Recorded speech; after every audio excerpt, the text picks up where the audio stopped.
this equipment in this room is all new as of today.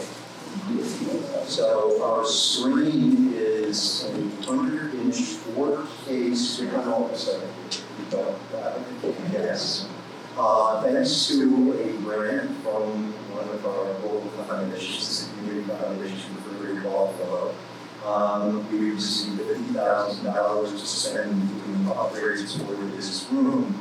And so lights are brand new, the screen is brand new, and there's some more things that we're still working on. We're hardwired now, so we're going to be able to do hybrid presentations without worrying about Wi-Fi, which have been holding us back in terms of those hybrid kinds of programs that we're doing. So we're all excited. I just wanted to share that news. You're the first ones to know about this.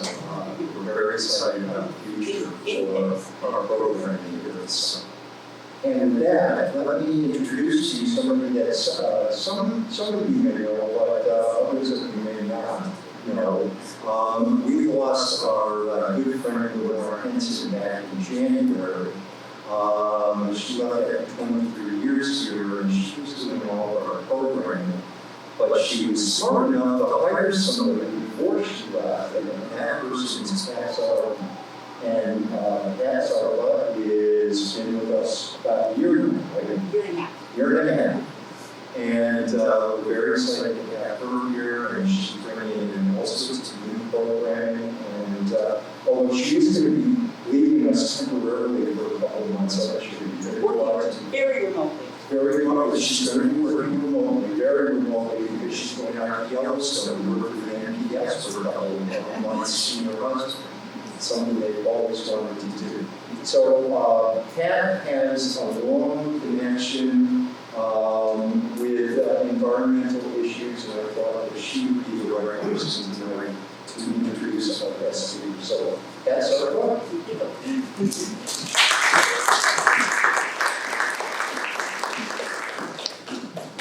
Thank you so much, Sam. I appreciate that.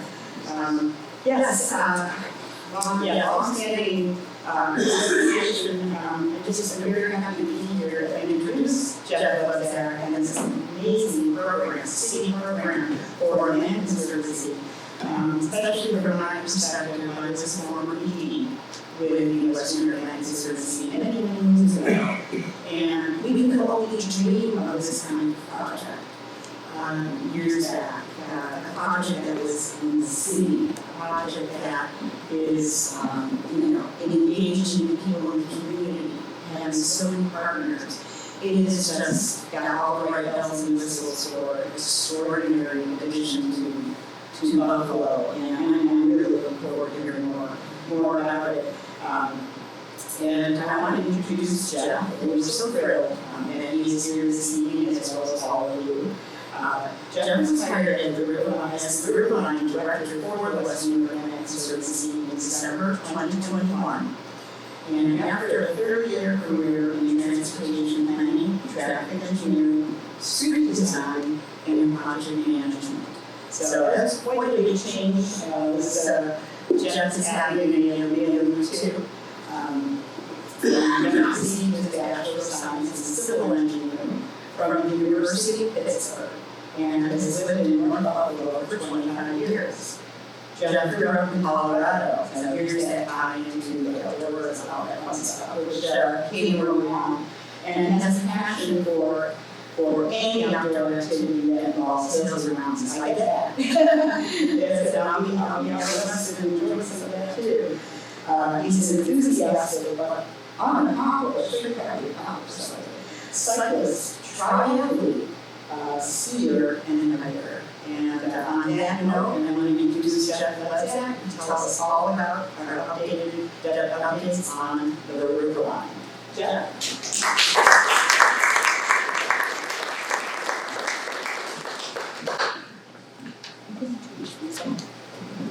Yeah, thank you, Pat.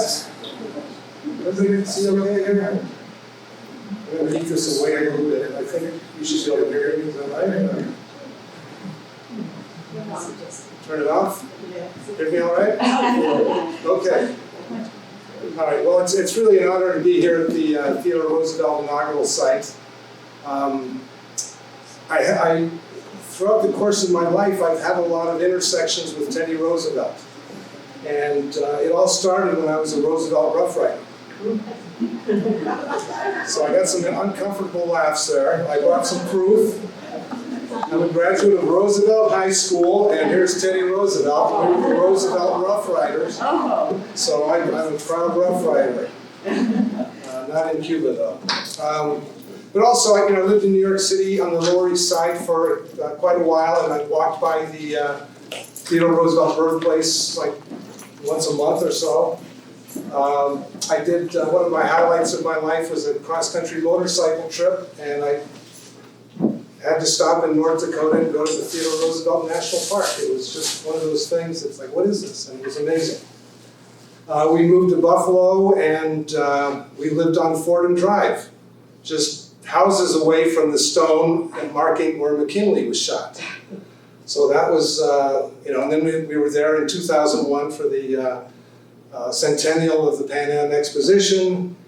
And then our young kids, we started taking them to the Adirondacks, which has a lot of connection to Theodore Roosevelt. And one of the places we loved to go when they were young was the visitor center at Paul Smith's, and they have a little trail there called the Barnum Brook Trail, and it's excerpts from Teddy Roosevelt's notebook at like 13 or 14, writing about birds and trees and nature, and it's just amazing to see that as what a prodigy he was.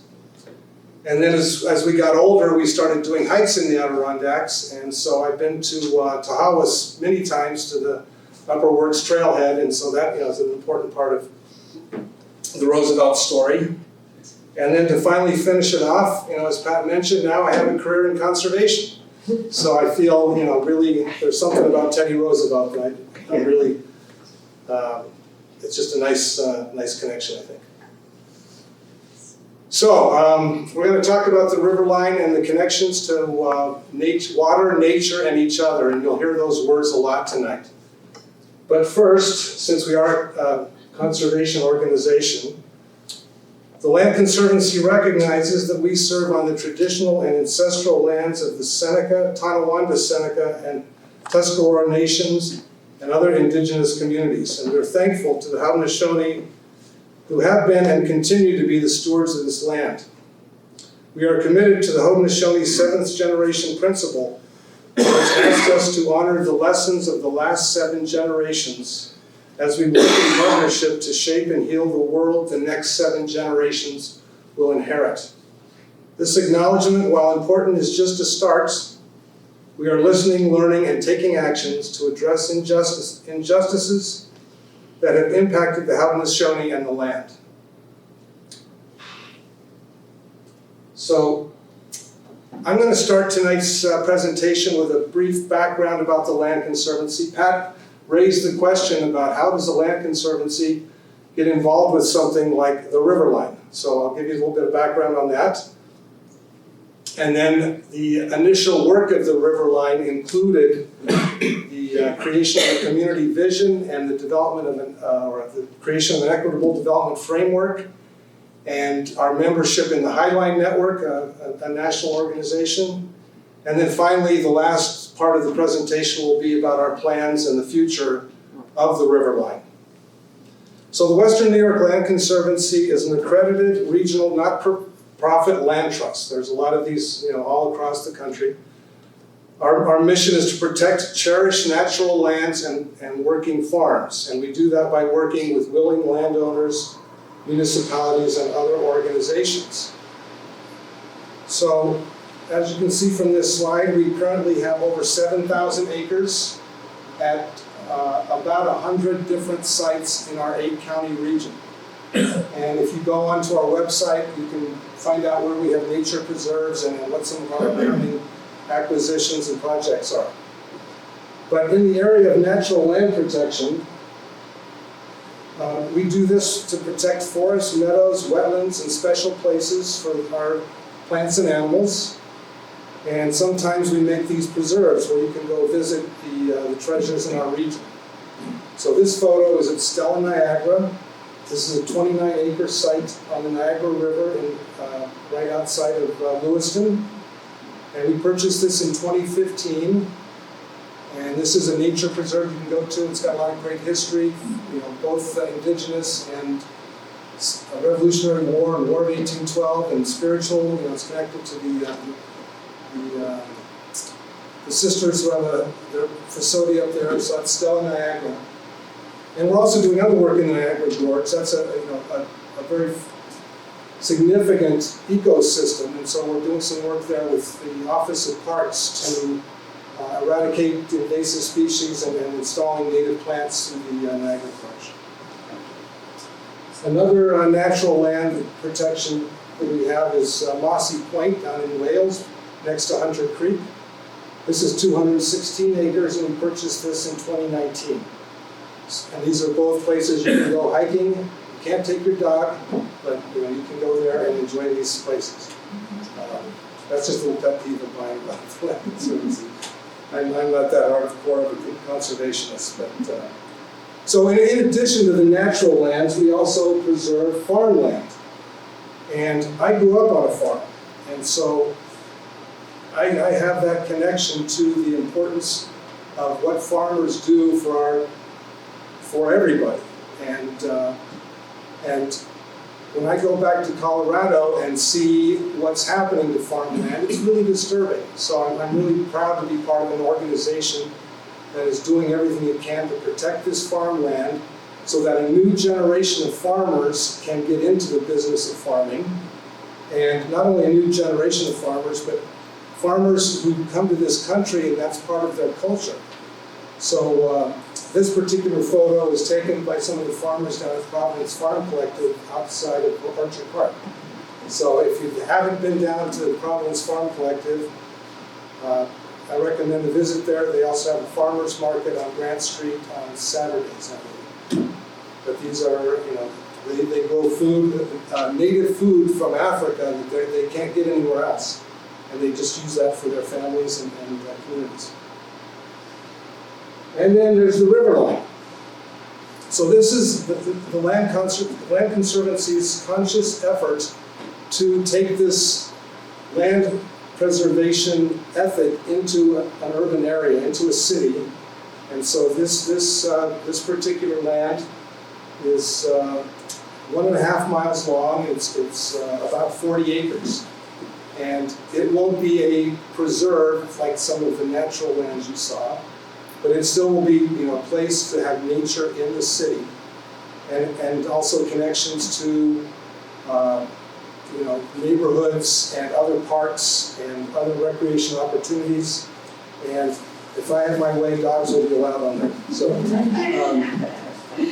I'm just going to play a quick little 2-minute video. This is just something that was put together early in the project, but it shows a lot about what this can do for our community.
see you.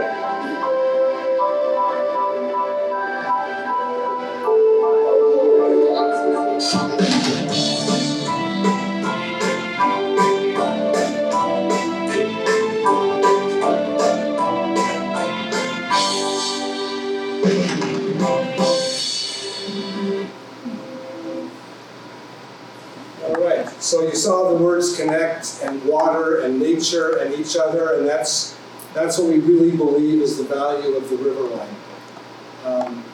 I think we learned a lot over the pandemic about the importance of getting out into nature, about how much we value being with other people in person. So, and here living in Buffalo, water is, we're fortunate to live on the Great Lakes with all this fresh water. So we think this is going to be a huge community asset. But to start this story in 2017, there's the Land Conservancy who owns all this land outside of the city, and we come into some very proud and tight-knit communities and say we want to make a fantastic nature trail here. So we spent a lot of time working with those communities and listening to those communities and making sure that we were working with them and doing, having a project that they were fully invested in. So we worked with the community and we came up with 6 guiding principles for moving forward with the project. And a lot of these were sort of touched on in the video. But that's to respect the character and history of the local communities and increase the quality of life for residents, to embrace and enhance nature that thrives along the corridor. They actually named some of the deer that live on the Riverline corridor right now. And they're very, very proud of the nature. Provide for different kinds of recreational uses and programming year-round. With Buffalonians, we want to use this thing all 12 months a year. Create connections to existing assets while planning for future projects and growth. Design with long-term use, maintenance, and safety in mind, and serve as a catalyst for additional investment and opportunity. And so those guiding principles resulted in the vision statement that this trail is going to be an inspiring community gathering place, alive with the history and voice of the surrounding neighborhoods. And it will be more than just a trail. It will be a vibrant, safe, and welcoming space for people of all ages, abilities, and backgrounds to connect with each other, with nature and with the waterfront. And it will be the focal point of a revitalized community and restored ecosystem. So that was the vision statement that was crafted in 2018. And I think as soon as that was done, people started asking a lot of questions about that. Because you talk about a revitalized community and you talk about connections to other places, and it starts asking questions about, is this going to price us out of our own neighborhood? So right away we started talking about equitable development. And since we said that the trail is a gathering space for everyone, we knew that we had to think in terms of who everyone is, and that's all of the local residents, as well as visitors and people from the region. We recognize that this area has a lot of older residents, people with older homes that have low market value. We had examples from other projects across the country that showed that these type of projects have a tendency to displace local residents within a half mile of the project. This is something that people call it green gentrification. You make one of these nice parks and people want to live next to it. And housing prices go up and the local people are affected by that. So we were very fortunate that we were early in the planning process, that we could start thinking about this and coming up with a plan to address equitable development as we were going through the project. And this led us to put together an equitable development framework in 2020. that has 6 focus areas in it.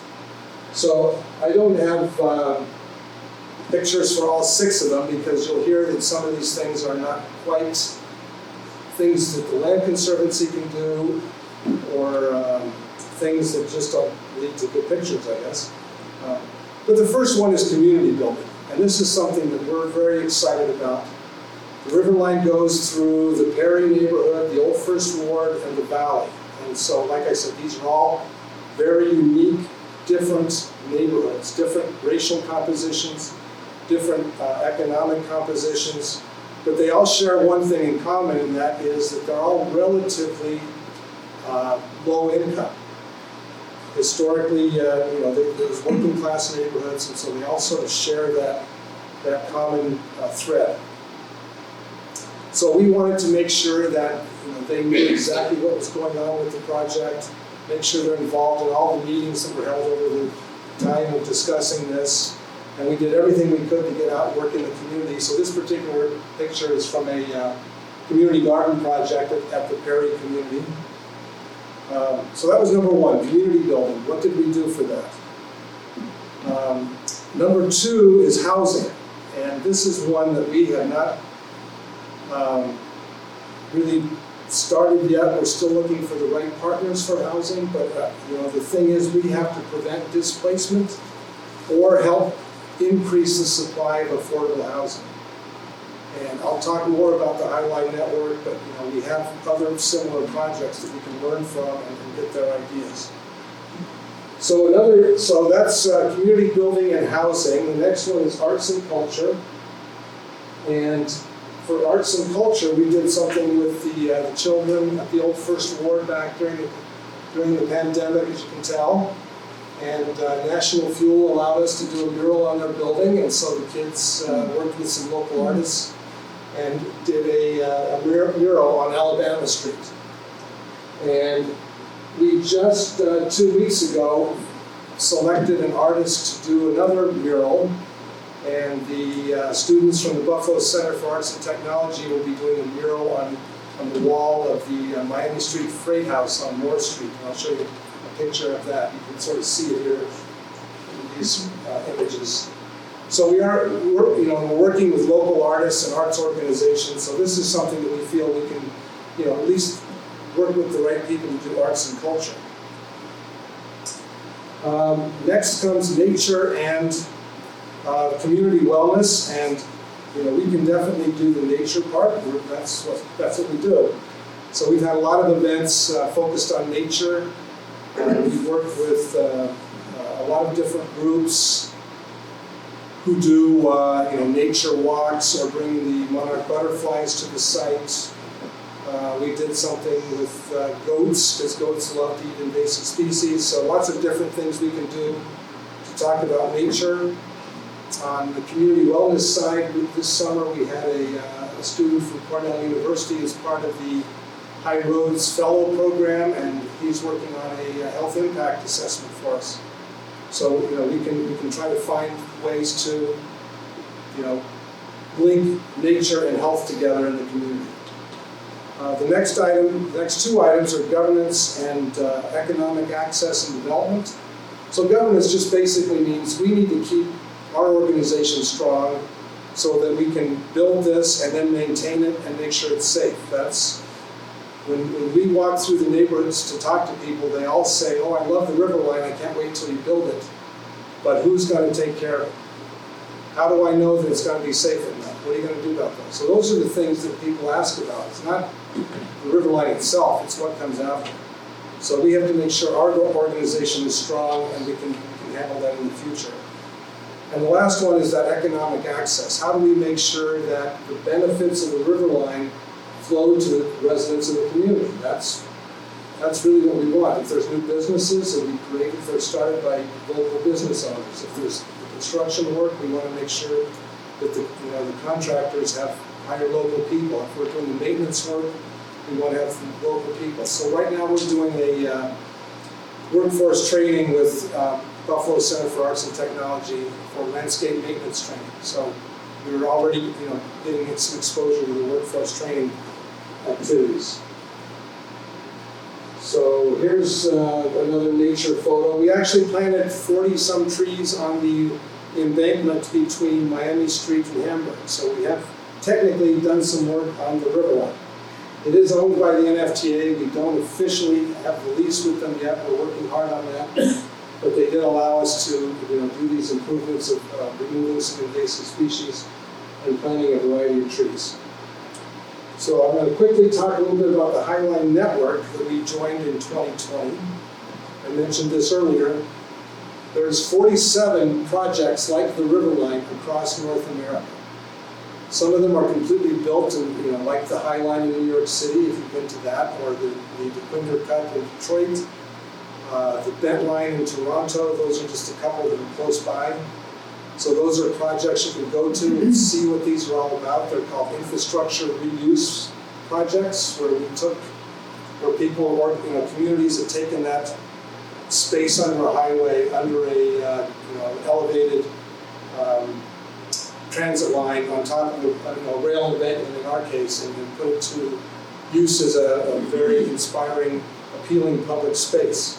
So we have this great peer network that we can go to and talk to about these questions of security and landscaping and all the questions that we encounter and as we go through our project. So I've been fortunate enough to go to about 15 of these places so far, and I hope I can hit another couple in the next few years, but I don't know if I can get to all 47. Mexico City sounds awfully good. That's this one here. But yeah, there are some, so if you have the chance, Toronto has two. There's the Bent Line and the Meadow Way in Toronto. And the Quinder Cut in Detroit is really something special. They've done a lot of great work in Detroit with their projects and connections to water and working with the communities to do that. So here's just a quick scroll of the Highline Network. There's the 11th Street Bridge in Washington. That's where we got a lot of our equitable development from. The Quinder Cut, there's Detroit. The Highline in New York City. Here's La Mexicana. The city of Tunnel Tops is very cool with the Riverline. So those, that was actually just 37, if you're counting. That was the old number. We just added a few this past year. So we're very fortunate to be part of that organization. They've been a great help. And but now we're going to talk about what you came here to see, and that's the Riverline itself. So this is the plan that was completed in 2021 by W Architects and Landscape Architects. And it's a concept plan. It's not this is not an engineering plan. This is a vision. And as I mentioned, it's 1.5 miles. We start here at Canal Site, basically. There's the Key Bank Arena. This white box is the casino. This is the Tesla factory here at the other end. So, a mile and a half and about 40 acres of land. Is there one of those pointer things? Is there a we'll have to put that in our list.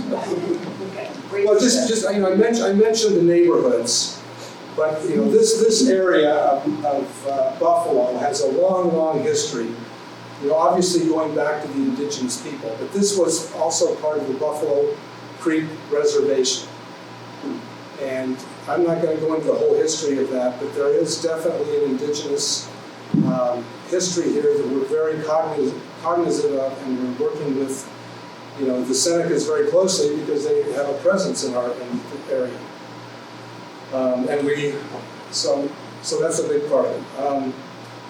And then I think most people know at least a little bit about the old First Ward and its history. It really reflects a lot of what happened in Buffalo since the 1800s and the history of the canal and grain and elevators and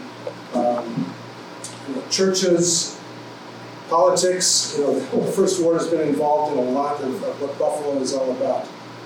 And if you go to the old First Ward now, you'll see that things are already changing, and this is why I don't think it's because of the Riverline. It's organic, But, Ohio Street was repaired a few years ago and was specifically made to be more attractive. And the Canisius rowing place came in, and a couple of housing units came in along the water.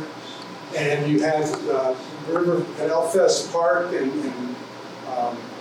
Riverworks, and not only the casino, but then you have places like Resurgence Brewing, and so there's this, activity is working its way through here, and so we're trying to. That's part of that statement about we have to plan for what's there now, but also think about what's coming.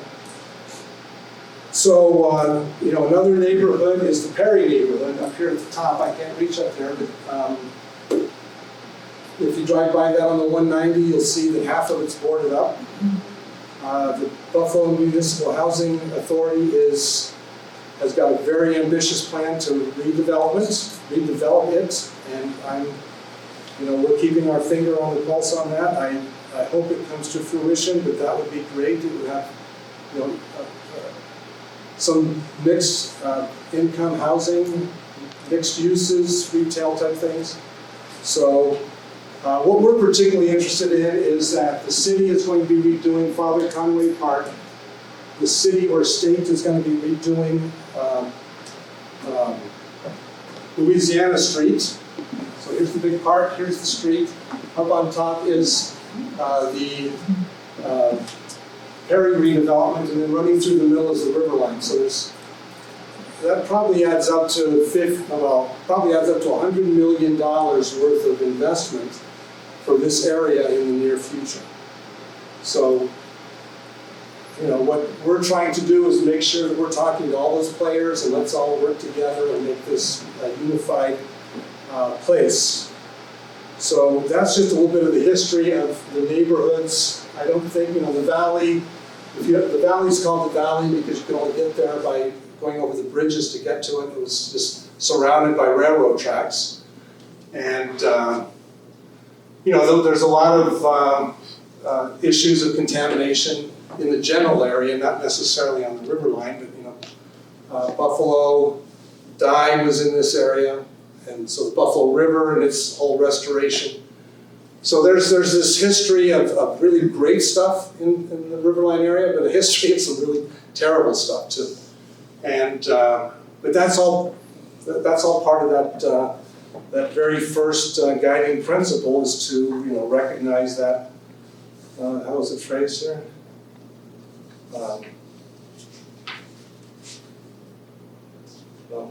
Recognize, celebrate our local history and culture. And I was just listening to something on the radio this morning, and the interviewer asked the guest, what's the one thing that Buffalo can do right now to be better? And her answer was to celebrate Buffalo. And I thought that's, I tell people I love it here.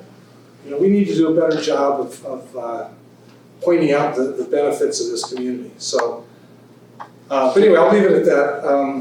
What I'm going to do now is just give you a quick walk through the corridor. This will show you what's there now and what we hope is there in the future. So I'll start by saying, you probably can't read it, but there's 3 thematic areas in the project. This was what the landscape architects developed based on history and neighbors.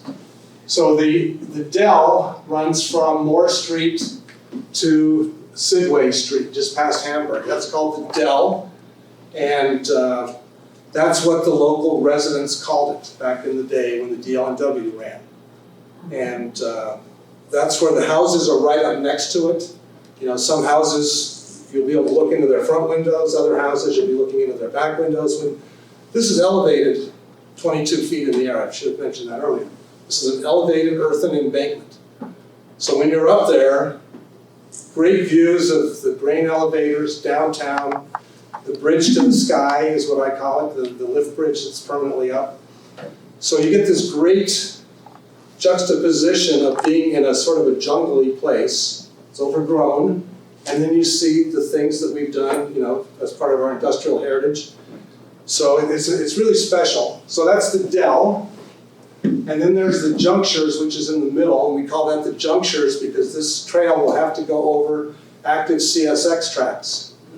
Right here, these are pretty busy rail lines. And so you'll see our plan for the junctures. And then the last part is called the Basswoods, and that's really focused on nature. That's one place where we actually have a waterfront on the Buffalo River. We're adjacent to the Valley Community Park and Red Jackets Natural River Park. I forget the full name.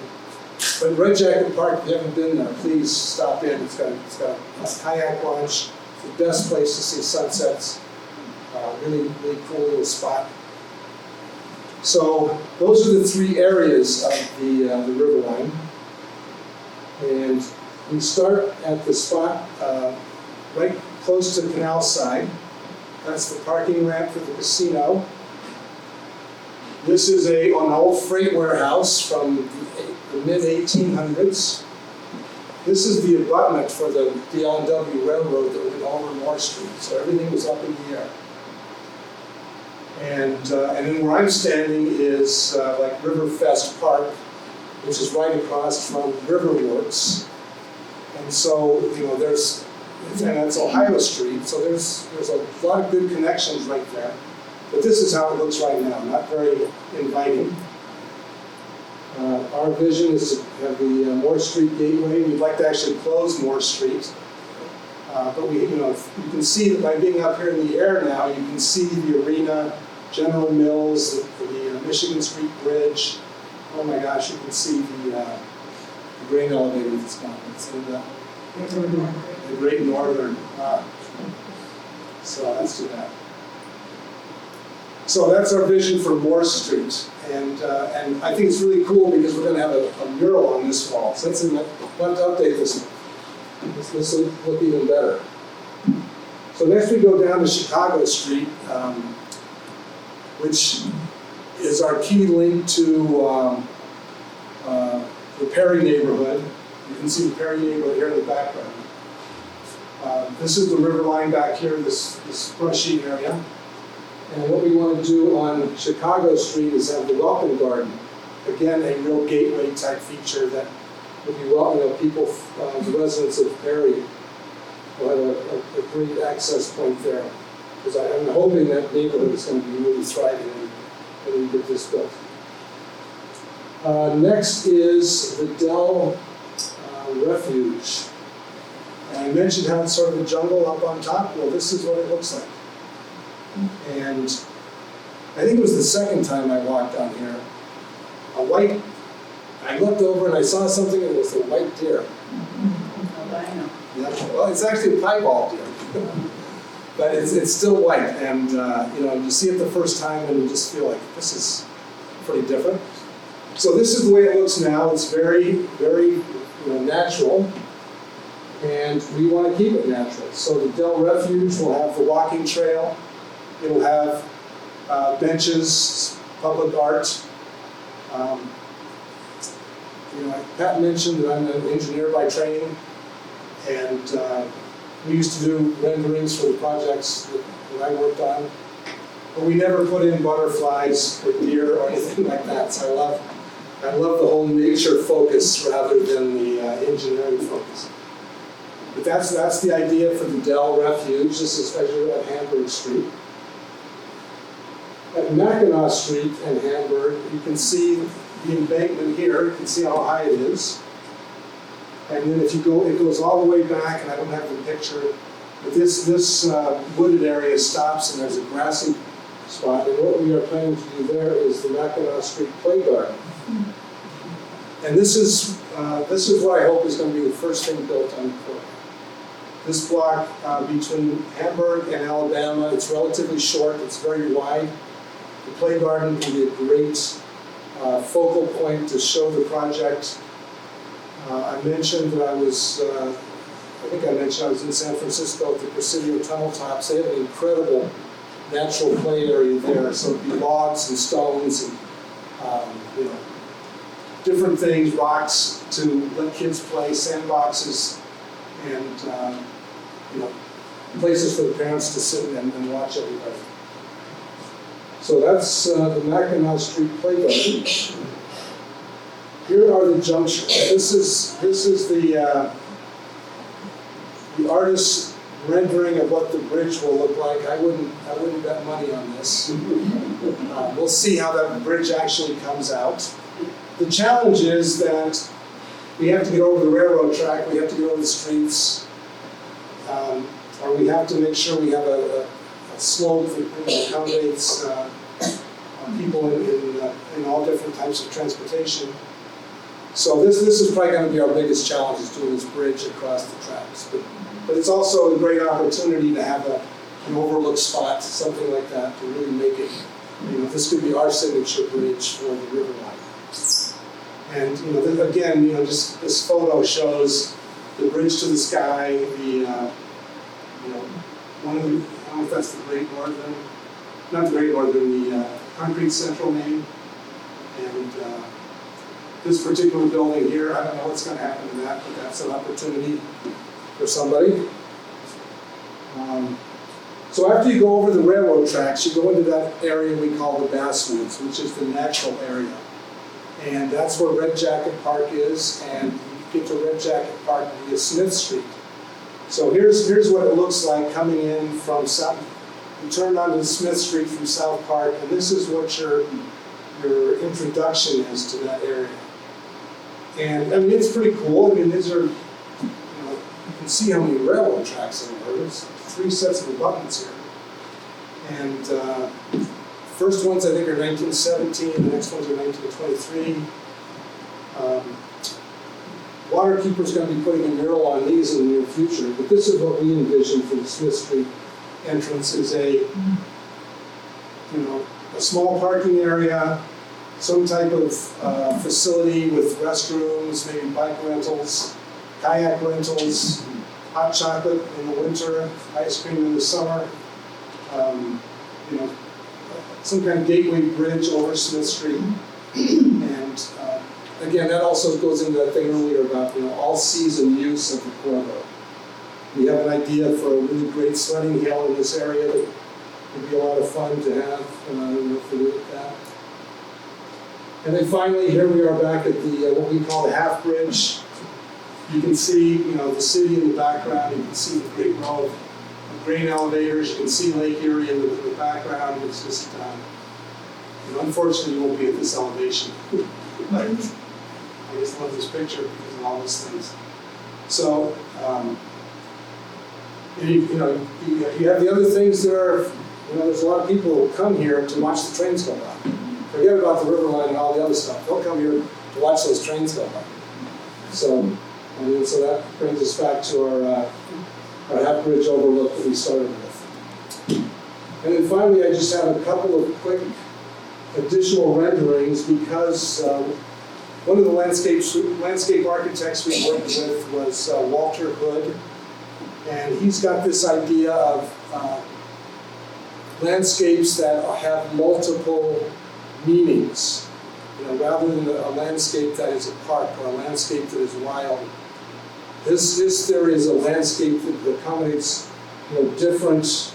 It can be different things to different people, and so he came up with these ideas that a landscape should have safety. So there's your lighting. A landscape should be sanctuary, where it's quiet.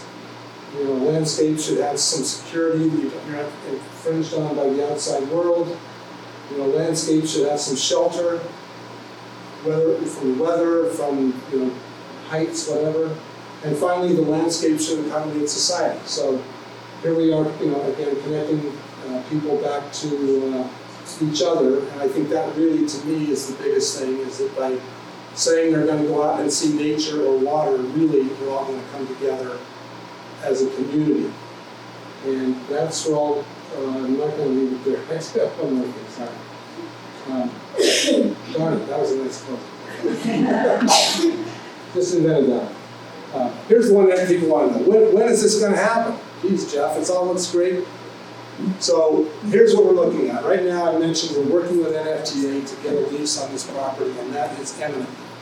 So NFTA has been a great partner. They are a big organization, but they're a great partner, and so we're working with them.